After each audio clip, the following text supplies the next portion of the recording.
A man floats alone on a life raft, just a tiny speck in the wide Pacific Ocean. Bleeding and stunned, the sound of chaos still ringing in his ear, he wonders what will happen next. He can see the enemy ships changing course for his location. It seems like only moments had passed since his plane had left the USS San Jacinto. He'd been wholly focused on his mission, to attack a Japanese radio station on the island of Chichijima. Even when his plane was hit and an engine caught fire, the pilot kept buzzing the enemy outposts, strafing buildings and dropping bombs until the radio station was rendered inoperable.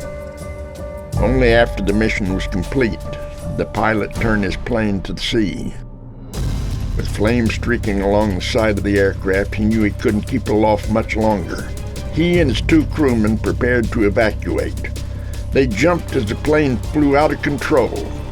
By the time he had inflated the raft from his pack, the pilot realized that he was alone in the water. Only he had survived. The airmen floated for hours as Allied planes searched overhead, keeping at bay the enemy ships bent on capturing him. Finally, the dark hull of a U.S. lifeguard submarine surfaced nearby. He scrambled aboard. He was safe.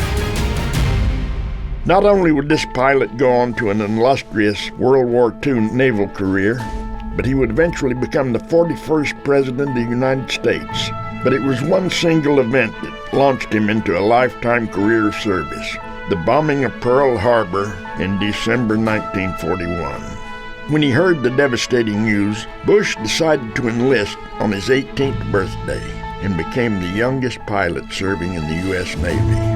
While assigned to Torpedo Squadron, Lieutenant Bush flew 58 combat missions. For his courage and outstanding service, he received the Distinguished Flying Cross, 3 Air Medals, and the Presidential Unit Citation awarded to his ship. Bush steadfastly served the U.S. Navy until he was honorably discharged after the Japanese forces surrendered in 1945. But his legacy of hope, leadership, and service continued. It lives on today in Bush's contribution to our country. In the naval aircraft carrier that bears his name, the USS George H.W. Bush. Bush's political career was marked by several high-profile events. As a member of the U.S. House of Representatives, Bush voted for the Civil Rights Act in 1968 and to abolish the military draft. He went on to serve as director of the Central Intelligence Agency and then as vice president under the Reagan administration. Bush became the 41st president of the United States in 1989. He led America during a time of far-reaching worldwide changes, including the fall of the Berlin Wall, the collapse of the Soviet Union, and the Gulf War.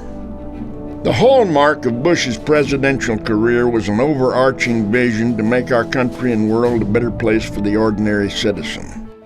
He signed both the Americans with Disability Act and the Civil Rights Act, stating that America would never be a truly prosperous nation until all within it prosper. In an interview, Bush recalled his thoughts the day he was plucked from the raft in the Pacific Ocean. Why had I been spared? What did God have in store for me? In my own view, there's got to be some kind of destiny, and I was being spared for something on earth. Bush was spared for an important destiny, to honorably serve our country in an effort to win freedom and liberty for all people. His legacy continues to call out to all of us today. Lend your strength to a common cause. Be part of something bigger than yourself. Serve bravely. Be generous. Bring hope.